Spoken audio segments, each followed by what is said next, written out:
Hello guys, welcome to our YouTube channel TechMart. Today I'll tell you what is data power, what are the benefits of the data power and where we can use the data power. Now I'll tell you all the details in very short, but yes, when we'll go to the practical session, I'll explain you more details. So basically data power is a SOA appliance and initially it was available in a big hardware box, so that it was less popular because it was very costly and then the maintenance cost was very high. Later what IBM did to make it more popular, they launched its VM version that makes it more popular, and it is very easy to use it, to install it in the VMware. We can use data power both as a single appliance or a complete bundles with the API connect along with the developer portal. Here my mean to say that single appliance because it depends upon the use cases where we can use data power as a single appliance or where we need to integrate data power with the API connect along with the developer portal. So next I'll tell you where data power is mainly used for: transformation and routing, security, integration.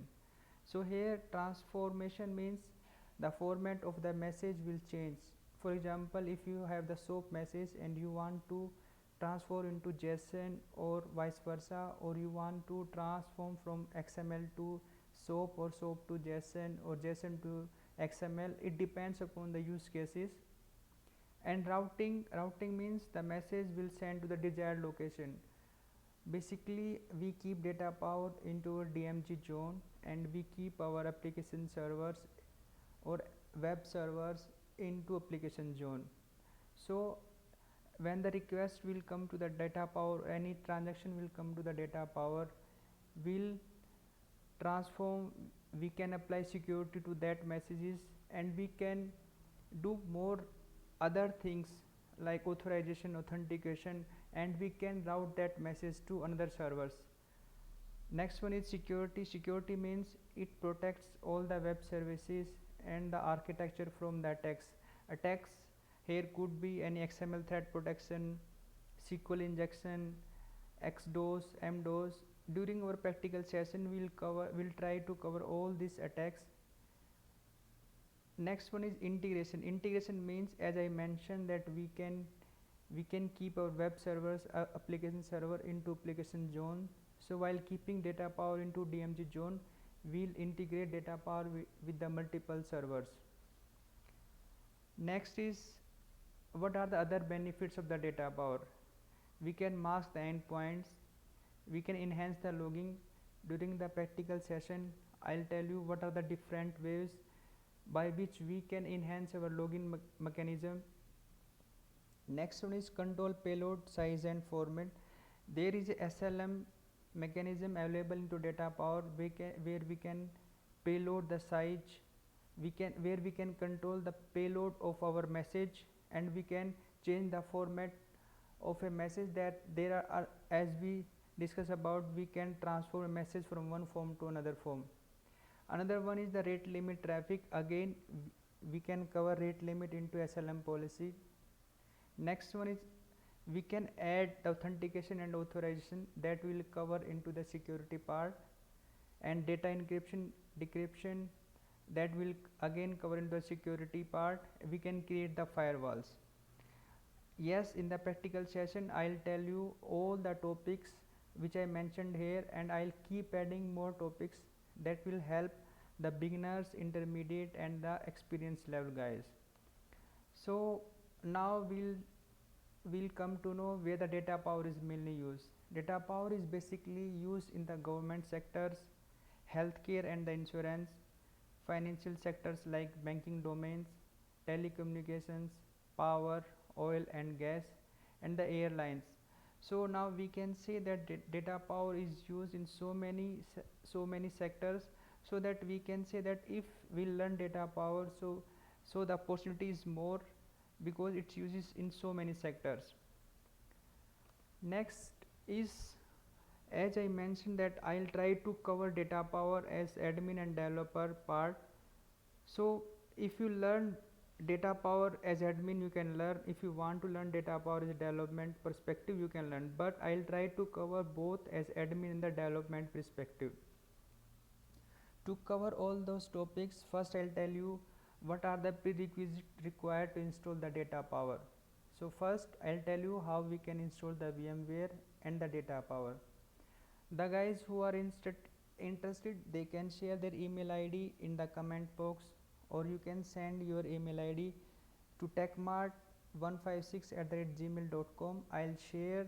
I have uploaded VMware and data power installation files into my Google Drive. I'll share those files with you so you can install and you can start to learn data power.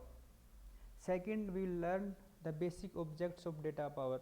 Objects here like what are the web services, multi-protocol gateway, troubleshooting, logging, certificate, system controls, import and export. So we'll learn all the basic objects which are available in the data power. How we can create the web service proxies. Mainly in the data power, we create web service proxies, multi-protocol gateway, XML firewalls. So one by one we'll try to learn what are the how we can create the web service proxies, how we can deploy them, how we can run, and how we can test those web services. Then I'll tell you how we can perform the static and dynamic routing using XSLT. Basically in data power we write the code using the XSLT or the JavaScript. So here I'll suggest you please go through W3 schools or any site where you can get the basic knowledge of XSLT or the JavaScript. Next I'll tell you how we can create the multi-protocol gateway, how we can perform the static and dynamic routing.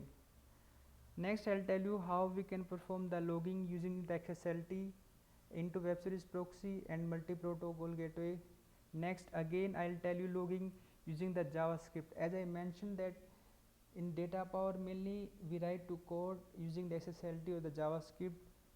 So I'll tell you how we can perform the logging using the XSLT and the JavaScript. Next I'll tell you how we can perform the error handling. Error handling is a very important part. So I'll tell you how we can perform the error handling using the XSLT and JavaScript. Here definitely I'll try to cover more topics how we can perform the logging and error handling in a very good manner, and I'll let you know how we can perform the logging and error handling for both the request and response messages. So you don't need to write the separate logging and error handling mechanism for request and different for response. I'll let you know how we can use the single or one way by which we can perform the logging and exception handling for both request and response messages. Next I'll tell you how to create domain and export import object into data power. Yes, in continue I'll tell you how we can create the deployment policies in data power. The deployment policy will help you when you want to export and import any object into the same domain, or you want to export or import, or you want to upgrade your object into the different server like from the dev to UAT to production. So deployment policy is very helpful in that terms. Next I'll tell you how we can create different kind of keys. In data power we have to use different kind of keys at different places. So I'll let you know how we can create or how we can convert one keys to another keys format, and how we can create the certificate, how we can import those certificate. And here I'll try to cover how we can perform the one-way SSL and the mutual authentication, two-way SSL. All I try to cover all these things during the creation of the certificates. As I mentioned that data power provide security, so in terms of security I'll try to cover how we can perform the encryption and decryption into data power. The other way to secure our request messages and response messages, I'll tell you how we can sign and verify our request and response messages. Then I'll tell you how we can handle the attachment when your message is SOAP and the JSON. So as per the type of message we have, how we can handle the attachment. So I'll tell you how we'll perform this. Next I'll tell you SLM policy in the Datapower.